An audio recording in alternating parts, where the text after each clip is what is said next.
আবহাওয়া অনুকূলে থাকায় মৌলভীবাজারে শিমের ফলন ভালো হয়েছে। স্বল্প খরচে লাভ বেশি হওয়ায় শিম চাষে এখন আগ্রহী হয়ে উঠেছেন অনেকেই। আর বাজার দর চড়া থাকলে লাভবান হবেন কৃষকরা, আশা সংশ্লিষ্টদের। শেখ সিরাজুল ইসলামের সিরাজের পাঠানো তথ্যচিত্রে ডেস্ক রিপোর্ট।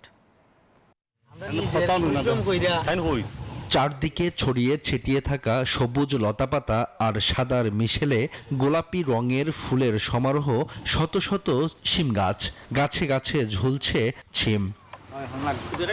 স্বল্প পুঁজি ও লোকসানের ঝুঁকি না থাকায় এভাবেই শিম চাষে ঝুঁকছেন মৌলভীবাজারে শত শত কৃষক। বাড়ির আঙিনা, খালের পাড়, ক্ষেতের আইলসহ পতিত জমিতে মাচা বানিয়ে সহজেই চাষাবাদ করা যায়। রোগ বালাইয়ের আক্রমণও কম, ফলে ঝুঁকিও কম। খরচ গেছে ৩০-৩৫ মোটামুটি। আমি আশা করছি আমার সিম ধরলে ১-১.৫ লাখ টাকা পাইনি। তিন খেত আবার পর থাকি তো প্রায় মানুষই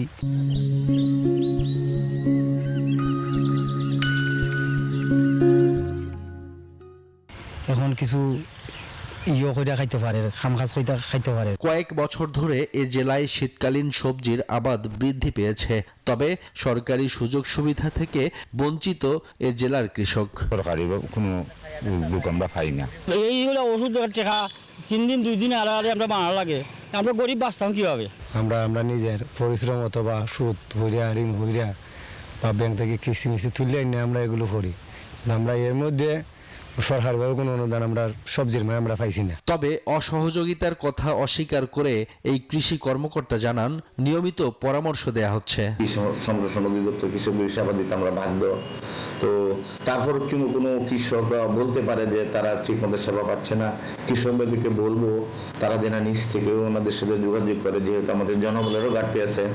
তদুপরি আমি একজন জেলা কর্মকর্তা হিসেবে আমি অবশ্যই এই জিনিসটা তদারকি করবো, যাতে করে কৃষকের আরো বেশি সেবা পেতে পারে। কৃষি বিভাগের তথ্য মতে চলতি মৌসুমে জেলায় ১৩০০-৫০০ হেক্টর জমিতে শিম চাষের লক্ষ্যমাত্রা নির্ধারণ করা হয়েছে।